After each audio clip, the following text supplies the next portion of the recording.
असांजी क़ौम इन मुल्हनि वटि बीठी आहे जेके पाण जेकॾहिं बीमार थियनि त डॉक्टर वटि वञनि, माई जी डिलीवरी थिए त वञे लेडी डॉक्टर वटि वञे, सी सेक्शन थिए उते तुंहिंजो तावीज़ कमु छो नथो अचे, हार्ट अटैक जॾहिं थिए थो छो थो दाख़िल थी कार्डियोलॉजी डिपार्टमेंट में न वञे ख़बर पए तुंहिंजी, ॾिसां तुंहिंजा तावीज़ तोखे केतिरो था छॾाए।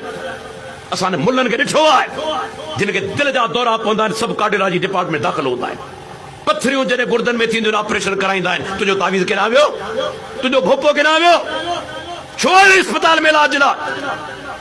कॾहिं जाहिल क़ौम सुधरू, जेका क़ौम भोपनि जे पुठियां ऐं चवां थो ईमान जा धारेवार, इज़त ते धारो हणण वारा, जॾहिं मौक़ो मिलंदो आहे तॾहिं अवां जी इज़त हथ विझंदे देरि कोन कंदा। ऐं पोइ अख़बारूं छा लिखंदियूं आहिनि, जाली पीर मुरीद जी ज़ाल अगवा करे वियो, ऐं चवंदो आहे वॾा जाहिल आहिनि इहे अख़बार वारा बि। जेकॾहिं सभु कुझु पीर साहब करे ऐं न पकड़जे त असली पीर, पकड़जी पवे त नकली पीर। जाहिल आहिनि या न? पीर सभु कुझु करे, मुंहिंजो जुमिलो यादि रखिजो, पीर सभु कुझु करे न पकड़जे त असली पीर, पकड़जी पवे त अख़बार जाहिल लिखंदी त जाली पीर नकली पीर।